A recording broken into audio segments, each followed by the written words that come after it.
Nemesis Games. This is book 5 in the Expanse series by James S.A. Corey, and this is where I think the series starts to change. Up to this point, we've been dealing a lot with the proto-molecule and what the proto-molecule is or does. Turning on the ring space, allowing humanity to spread itself across over 1,300 new habitable worlds, completely changing the course of human history. What is the proto-molecule? Who made it? What were they trying to do? What happened to them? With humanity starting to get more comfortable with this new frontier, this new world, new universe that's been created and opened up for them, naturally there's going to be some fighting. It's not like the belt just forgot about everything that the inner planets have been doing to them. Earth and Mars are also, kind of at a bit of a standoff, trying to see, well, who's going to take over this ring space? Who's in charge of what happens from here? Because we've been the two top dogs forever. The balance of power is starting to shift. And so at the beginning of Nemesis Games, the crew of the Rossi, they dock at Tycho Station, basically gonna take some time off. Each one of them, they all decide, we're gonna part, we're gonna go our separate ways for now. Maybe we'll all come back together. Maybe this is it. We're not really sure. Everybody goes on their own little journey here. Jim Holden decides to stay on Tycho Station to help out Fred Johnson. Naomi travels to Ceres to meet up with her estranged son, Philip, after she receives this weird message from him.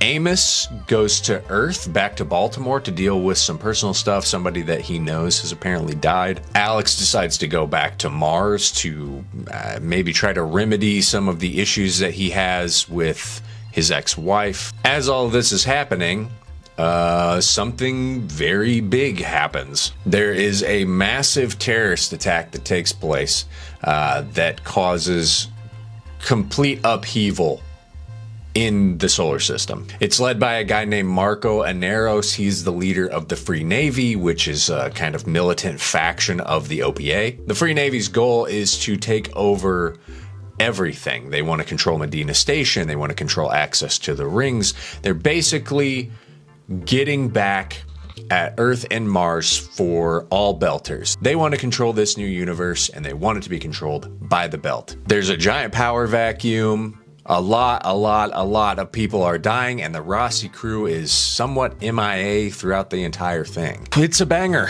This is a banger. This book was so good. In terms of the entire series, this is up there with the absolute best so far. I loved every second of this book.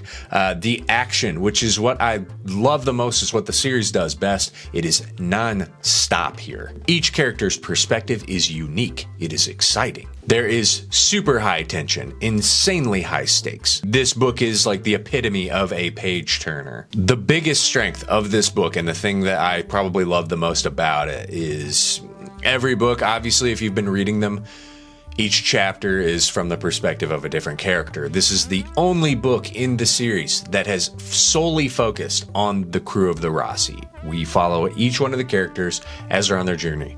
Nobody else is a part of this story. This is the Rossi crew story. I loved it so much. It does help that each one of them is kind of on their own little mission side quest while all of this stuff with the Free Navy is happening. But these are the characters I care about the most. This is who I want to hear from, and I feel like I haven't really fully gotten the picture with all of them yet. After this book, you do. You get that. And this isn't just a story about exploration or some kind of unknown. This is a survival story. This book is all about each one of these characters trying to get out of whatever crazy situation they found themselves in and get back to each other. That is not to say that there are not plenty of side characters in this. There are. All of the ones that you know and love are here. Some new ones show up. Some old ones show up. I don't really want to spoil anything about it because I think it is really good and really strong. It moves at a lightning pace. And again, yeah, it's just so exciting. And the action, it's ever present here. It is really a true return to form for the series. Like, this reminded me so much of the first two. No politicking or chit chat, which I also love those aspects, but this gets back to the core of what makes the series great. If you haven't read the book and you don't want anything to be spoiled, you can go ahead and skip ahead to where I give my final review and recommendation,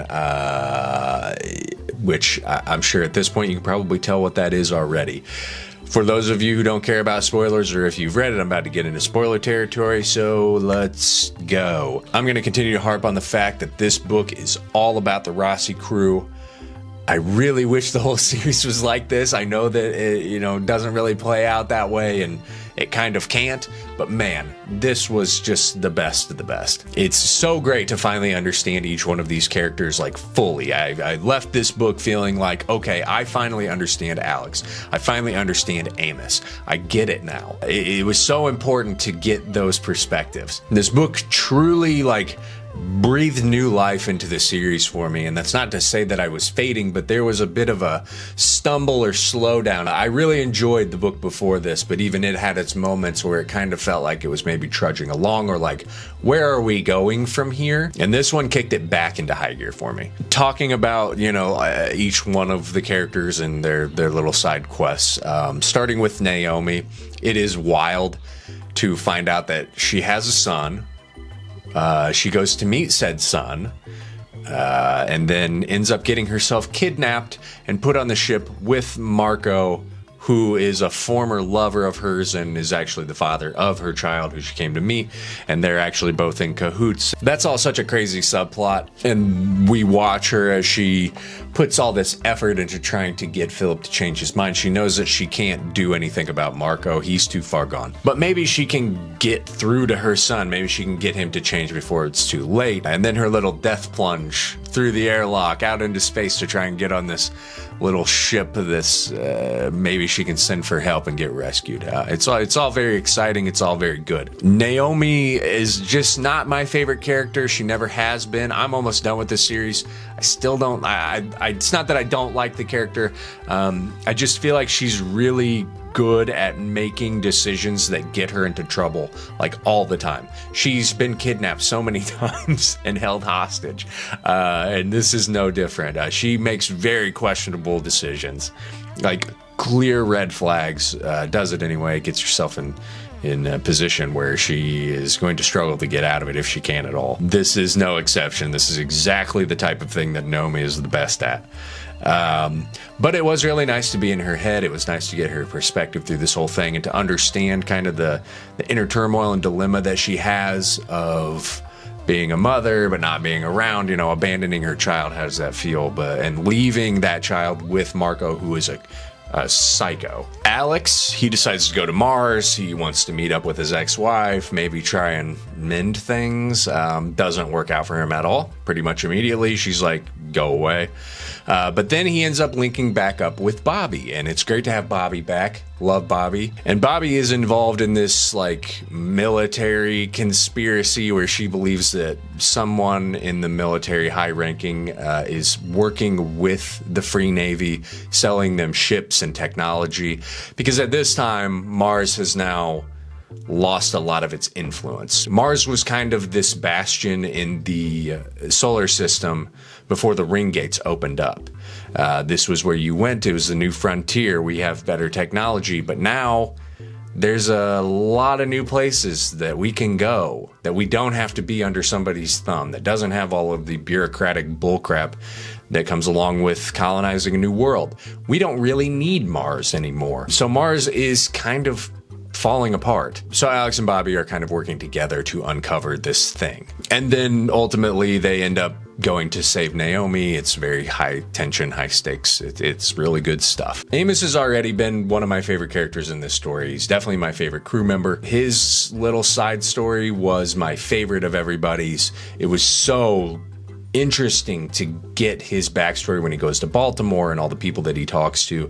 We get a glimpse into why he is the way he is, and it just adds so much complexity to him because he seems like such a simple character, but he really isn't. And then when they get trapped in the I'm forgetting to kind of mention because I didn't, but Marco and the Free Navy launch asteroids at Earth. It kills like 1 billion people. It's nuts. Amos goes to visit Clarissa Mao in prison, and while he's there is when this attack happens and the prison gets locked down and they have to find a way to get out, him and like 4 or 5 other people, some of them inmates, some of them security. And after that, him and Clarissa kind of go on this little like The Stand story where they're riding on bicycles and breaking into houses to get supplies and ultimately stealing some rich people's ship to get up to the moon. It's really, really good, a really strong part of the story. Jim probably had the most boring of the 4 in this. He stays on Tycho to help Fred. I love Fred Johnson. Anything that gives me more Fred Johnson is A-okay with me. But he's also working with Monica, the old reporter, on a similar type of thing that's going on with Bobby and Alex, where ships are disappearing, and they're not totally sure why. Some go through ring gates and completely disappear. Some, he believes, maybe have had their codes changed. Maybe somebody's helping them to steal Martian ships, and that the OPA is keeping them somewhere. Both of which end up being true. I already said we get a lot of the other side characters like Bobby, Fred, Avasarala, Marco. I think Clarissa is easily the most interesting, though, because obviously she tried to kill the whole crew of the Rossi. She wanted to kill Jim. And this is where her redemption arc starts. How does she come back from this? She's about to become a member of the Rocinante and integrate with the crew. Where do we go from here? How do you let somebody on board who tried to kill you? I don't know. This whole book just worked so well for me. I thought it was incredibly balanced, really well paced. I truly loved it. Overall, I gave Nemesis Games a 5 out of 5. This is so good. It's a banger. It's a banger. If you're like me and you were kind of looking at the series and being like, there's 9 of these things, like, God damn, I'm not really sure I want to keep going. There are still huge highlights in this series to be read. And this is one of them, at least in my humble opinion. This book is easily in the top 3 for me. It is the best of the best. So if you're reading the series so far and wondering, should I keep going? Just know that there are major highs left in this series. This was a great book. I really enjoyed it. Got me really excited for the next one. What do you think? Have you read Nemesis Games? Were you as big a fan of it as I was? Go ahead and sound off in the comments below. Let me know your thoughts on the book. What were some of your favorite parts? What were some of your least favorite parts? Be sure to like this video, subscribe to my channel, and as always, thank you for watching. Goodbye. Mwah.